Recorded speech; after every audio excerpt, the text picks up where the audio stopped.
Yung mga bay, no, mayroon tayo ditong combination switch, pang to siya, pang giga 10 PD yung makina.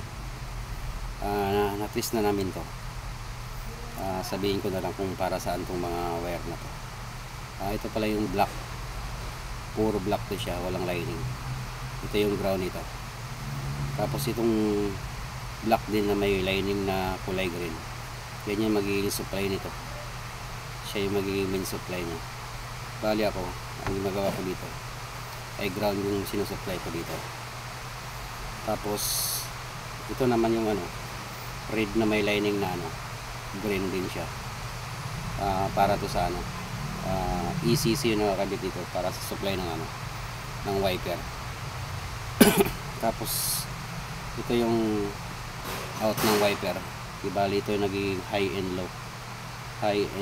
Tapos ito yung green na may lining ay white na may lining na blue.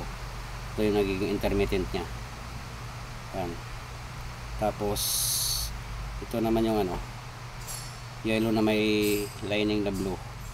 Bali sa exhaust to. Bali hindi na natin magagamit. Wala kasi exhaust yung truck na to.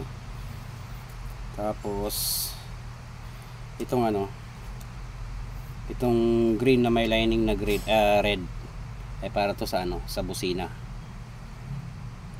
Tapos ito naman yung itong blue na may lining na brown ay para to sa washer, yung sa may wiper. Tapos ito namang green na may lining na yellow para to sa signal light sa right. Tapos yung green din na may lining na brown sa signal light din to sa kaliwa. Tapos tong itong white na may lining na blue ay para to sa ito yung gamiting supply papunta sa hazard. Tapos dito naman tayo mga bay sa headlight nya.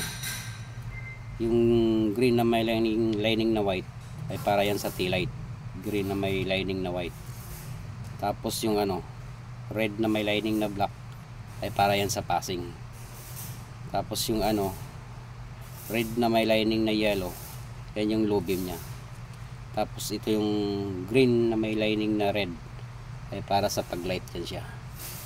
So yun lang naman yung connection nito mga bay.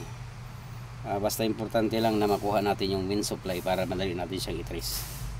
Kasi napakaraming wire na to sa pagdating sa switching ng combination switch.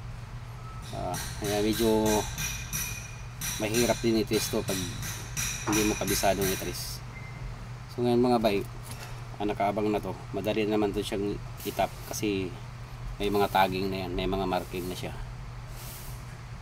So nakaabang na lang to siya para itatap ko na lang papuntang relay kung saan siya papuntang mga wire na to. Bale switching to siya. Yun lang muna mga bay tungkol dito sa sa combination switch. So maraming salamat mga bay.